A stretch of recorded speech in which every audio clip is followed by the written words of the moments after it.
회원제 골프장이 회생 절차 개시 신청을 한다면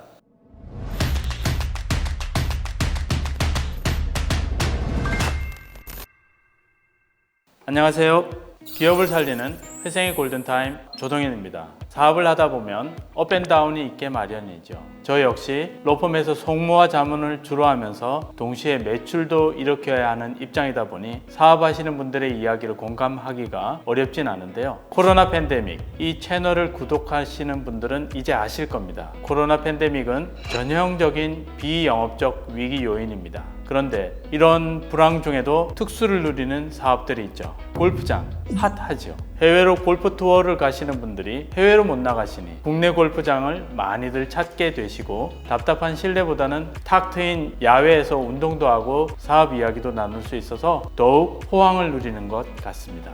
말씀 나온 김에 오늘은 골프장의 회생 신청에 대해서 몇 가지 이야기 나눠보려고 하는데요. 골프 하시는 분들의 꿈이죠. 홀인원 해서 이번 사례의 골프장 회사 이름은 홀인원 주식회사라고 하겠습니다. 회원제 골프장으로 운영이 되고 주된 사업장은 경기도 용인시에 두고 있으며 자본금은 500억 원, 전체 채무액이 1000억 원이고 채권자 수는 800곳이라고 가정하고 이야기를 나눠볼게요. 첫째, 홀인원 주식회사에 대한 회생 신청을 누가 할 수 있을까요? 생각나시나요? 법률 제34조. 홀인원 주식회사는 채무자로서 스스로 법원에 회생 신청을 할 수 있습니다. 홀인원 주식회사의 채권자들이나 주주 지분권자들도 회생 신청할 수 있을까요? 가능합니다.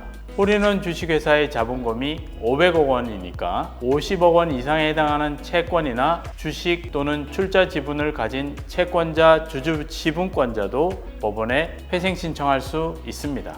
둘째, 어느 법원에 회생 절차 개시 신청서를 접수해야 될까요? 법인 회생 절차 역시 재판이기 때문에 재판 관할에 따라 법원을 정해서 접수해야 하는데요. 법률 제3조는 재판 관할이라는 제목 하에 여러 항을 두고 있습니다. 복잡해 보여도 의외로 간단합니다. 다 같이 법률 제3조 재판 관할 함께 보시겠습니다.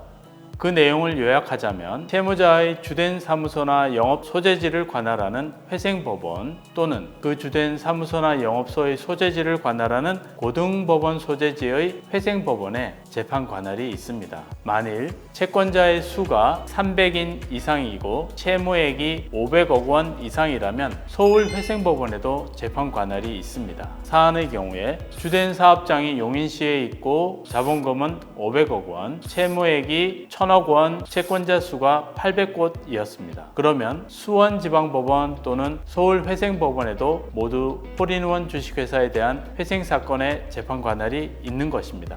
결론적으로 홀인원 주식회사 또는 홀인원 주식회사에 대한 합계 50억 원 이상의 채권자, 주주지분권자는 주된 사업장이 있는 용인시를 관할하는 수원지방법원 또는 서울회생법원에 회생 절차 개시 신청서를 접수하면 되겠습니다.